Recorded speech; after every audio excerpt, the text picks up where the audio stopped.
Hello, and welcome to another episode of a dramatic soprano tries cooking. Today we will be returning to Avatar The Last Airbender, the official cookbook. We will be returning to the water tribe section to make Kale Cookies. Hopefully this goes better than the blueberry cookies from the water tribe. Earth, air, fire, water. First thing you have to do is prepare the kale. And yes, the recipe does ask you to get dinosaur kale, which I didn't know was a thing. But yeah, I can imagine dinosaurs eating this. Looks a lot different than the kale I get in like my salad packets. It says to roughly chop and destem your dinosaur kale. It also says 2 bunches, which would be about 8 cups.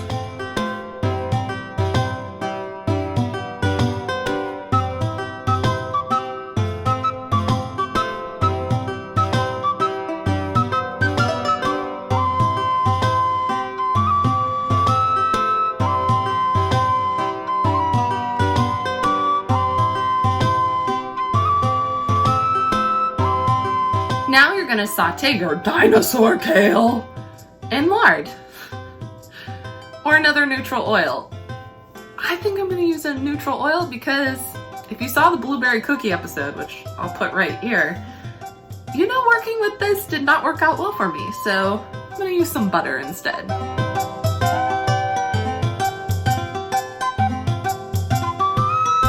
Also, make sure to add some salt. Once your kale has reduced in size and is soft, you can then transfer it to a food processor. If you saw my Cabbage Patch cookie episode, which I will put in the description, you will know that I did not have a food processor about 3 weeks ago. But me and my husband's blender needed replacing, so we decided to get a 2-in-1 Cuisinart blender and food processor.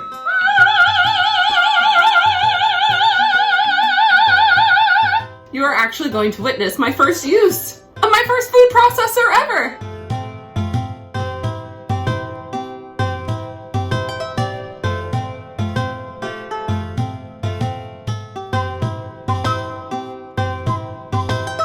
It says to pulse it. It's so much fun.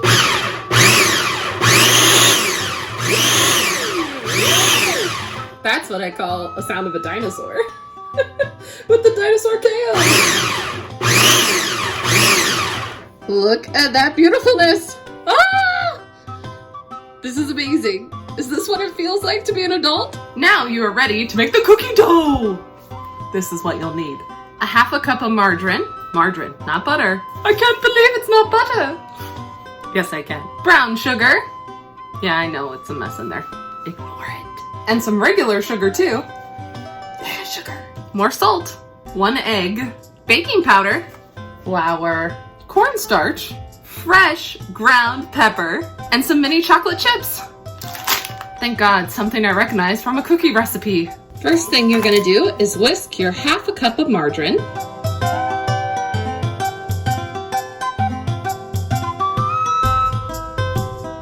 One-third cup regular sugar.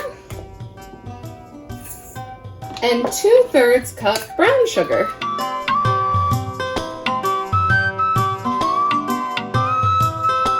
Then a 1/2 teaspoon of salt. Or for me, however much I feel it should be. That seems good. Now, add your egg. And whisk again. Now in a separate bowl, whisk together 1.5 cups of flour, a teaspoon of baking powder, 2 tablespoons of cornstarch, and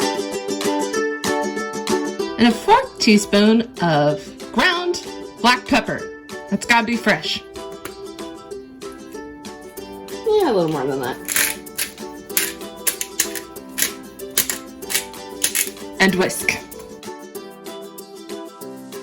Now you're gonna gently fold your flour mixture in to your margarine mixture. I'm gonna do a little bit at a time. Now, Add your kale. There we go. Out of here. Woohoo! Look at how nicely chopped that is. Oh, they're so fine. Look at that. Ah! I've never put kale in a cookie before in my life.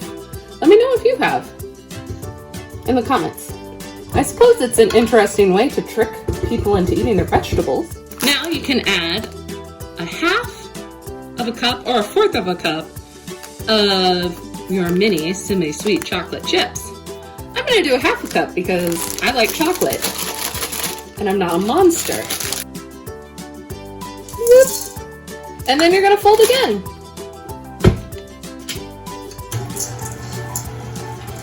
It oddly smells really good. Granted, I like kale though. If you don't like kale, you may not like the smell of this cookie dough, but I don't know how I feel because I smell the chocolate too. This is gonna be interesting. Anyway, now you're gonna take your cookie dough, wrap it in plastic wrap, and put it in the fridge for 8 hours or overnight so it firms up. I don't have plastic wrap, so I'm gonna use some plastic baggies. Not quite sure why it needs to firm up. This is fairly firm right now, but I'm gonna follow the directions.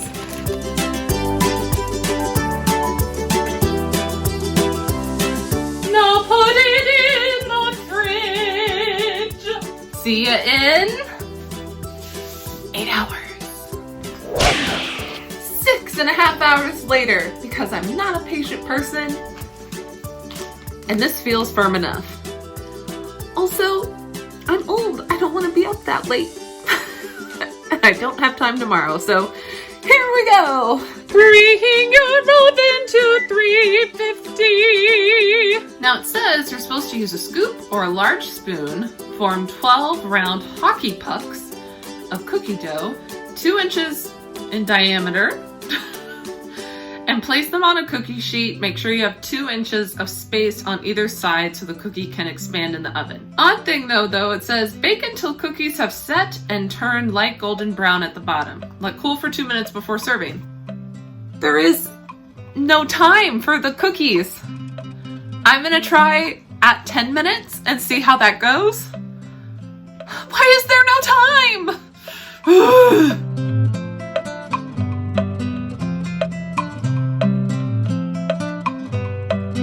All right, into the oven they go for who knows how long. Here they are at 10. I'm gonna go for another 5. Here we are at 15 minutes. Got a bit poofier. Ooh, a little cakier. I think 2 more minutes and then I'll call it a day. Here we are at 17 minutes. I think maybe 2 more minutes. Maybe this is a 20-minute-er.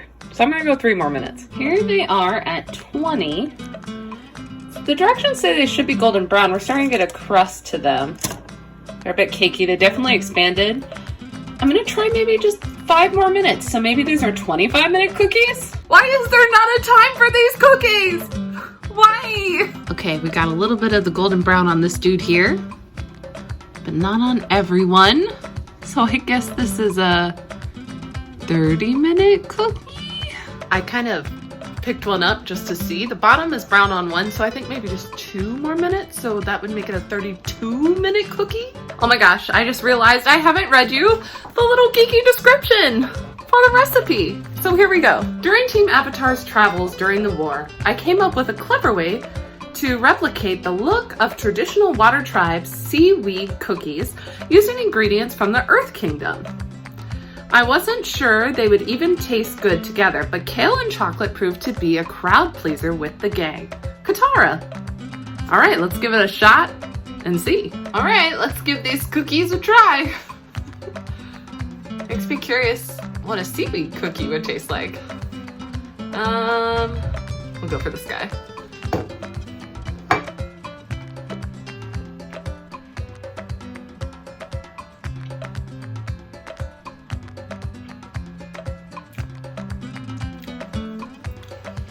It has a very nice cakey texture, which is nice. It's like the right kind of floof I like in a cookie. It's just very odd. The description isn't wrong. The kale and chocolate chips oddly work together. I don't know how I feel about it though, because I definitely taste kale, and kale is not a flavor I associate with a cookie, but it's not bad. But I think I made them correctly.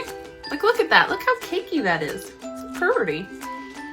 It's like a really perfect cookie texture too. It's just like the right amount of crunch and soft that you want. Just, you don't expect kale to be there, but the chocolate chips and the kale work. I know I'm repeating myself. Okay, this one's a hard one to score because I preferred the cabbage cookies, and I gave them a 5. But like, once I figured out the cabbage cookies kind of tasted like egg rolls, I probably would have revised their scoring to like an 8 out of 10. So with a revised scoring of the cabbage cookies being 8 out of 10, I would give these a 5 out of 10. Maybe a 4 out of 10 though, because it's kind of odd. Yeah, I think I'm gonna give it a 4 out of 10. So then it at least is one lower than the cabbage, but it's a 4 out of 10. Mostly just because, why is kale in a cookie? Why? But it's not bad. It's very confusing and perplexing. And I believe that is all the cookies from the Avatar Cookbook. I believe I cooked all the cookies. Let me just check. Yeah, those are all the cookies from the Avatar Cookbook. I've done them! This should be freeze motion. There are plenty of more desserts in this Avatar Cookbook. For instance, like Avatar Day unfried dough.